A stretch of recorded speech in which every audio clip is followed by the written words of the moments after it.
All right, you guys, let's talk about external forces. I think this is something that tripped everybody up on the last quiz, and I just want to clarify. I did make some adjustments to the lecture, so you can go back and read the lecture on external forces with those few adjustments. But let's talk about the ones we discussed in class. So we have some normal external forces. That's your compression and your traction, or your joint distraction is the other word that we use for traction.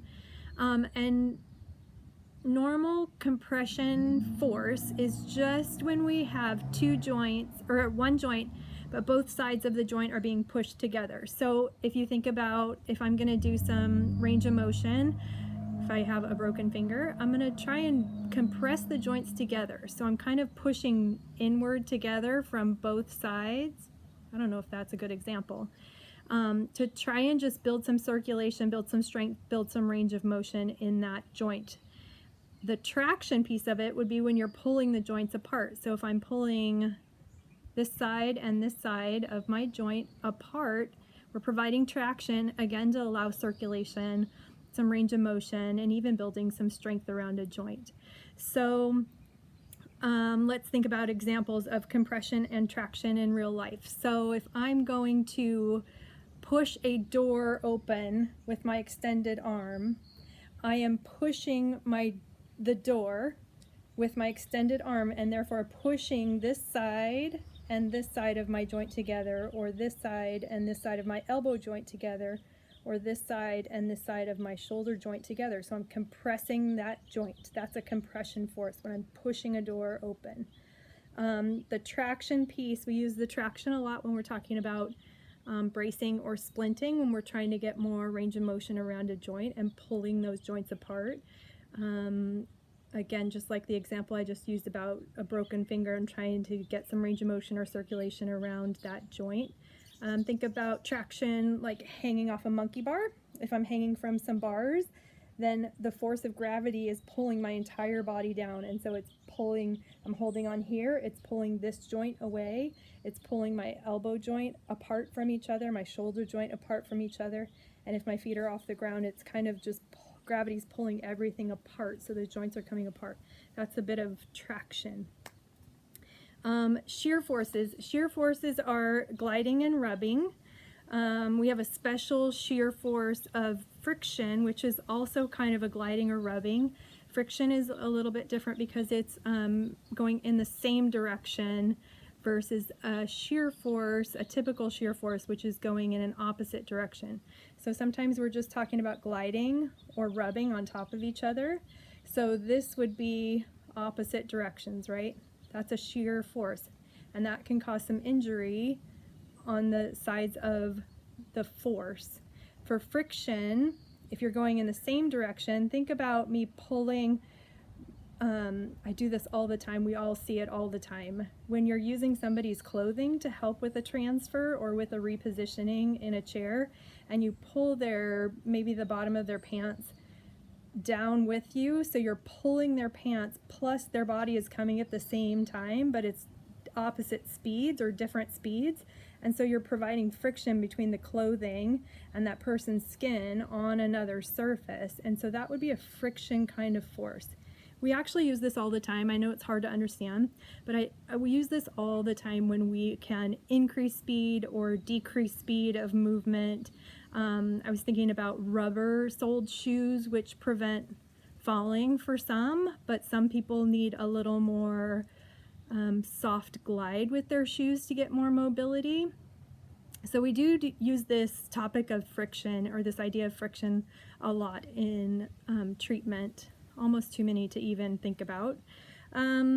What's the last one? The stress force. So stress force is usually something outside of your body. So I was thinking about treatment and how we use it in OT, and usually it's an outside force. The main two that I came up with were the air and the water. So we recommend a lot of water therapy for people that have arthritis or coming back from severe joint fracture or bone fracture, because that buoyancy in the water provides a little more safety and security and constant pressure around the joint. It's not as forceful as doing like a weight outside of water that evens out that pressure. So buoyancy is one way to provide that outside stress force.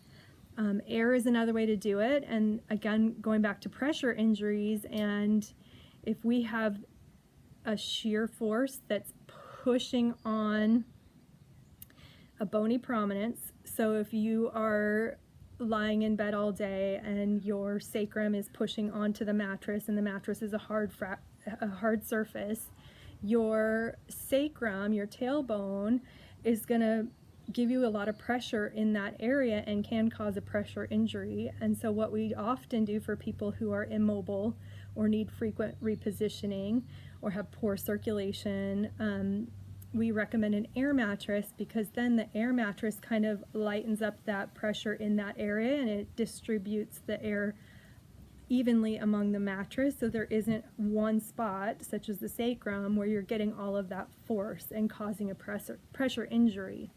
So go back and read the lecture. I wrote it all down in lecture. I hope you guys have a little bit more understanding about compression and traction, shear forces, friction, and how those are used in treatment. The other thing I wanted to touch base on after the quiz is weight bearing. That was a new term for a lot of you, and it's pretty common. We use it all the time in therapy, and I just kind of forgot that you guys haven't been in therapy. So weight bearing is where we're taking most of the weight through a joint or through several body segments. We do this as a strategy to improve strength and to improve circulation and to improve range of motion around a joint. So weight bearing just means that the weight of your body is just causing that compression or that resistance that you're needing for strength or for range of motion. So an example in the body would be when you're walking, your hips, your knees, and your ankles, those are all weight bearing on the surface, because all that weight is going through your hip, your knee, and your ankle into the surface. When you are in like a plank position or a push-up position in your upper body, that weight bearing is going through your wrist, through your elbow, and through your shoulder, and it's creating some strength and stability around those joints. There are different levels of weight bearing. I'm hoping you'll go over these in either your field work or in the physical disabilities class. The most common example is when someone's had a femur fracture or a hip replacement. They talk about levels and grading of weight bearing, and so sometimes someone will come out with what's called non-weight bearing, which means absolutely no weight, no pressure through any of that femur or hip, so no standing, no walking, no transfers. And you can build up to like a toe touch weight bearing, or they'll call it like 25% weight bearing. And what that means is just a light touch to do like a pivot transfer, but only about 25% of your force or your weight through that weight bearing when you're transferring or when you're moving. And then you can go to partial, which is maybe like a 50 to 75% weight bearing, or full weight bearing. So sometimes you'll hear that when you're in field work or when you're in clinic or when you're in treatment. There are different levels of weight bearing. So make sure that you know that term and you understand what that term means. Overall, I think you guys did very well on the quiz. I'll make my adjustments for those questions that were frequently missed, but I think you guys did an awesome job. So kudos to you. Have a good week.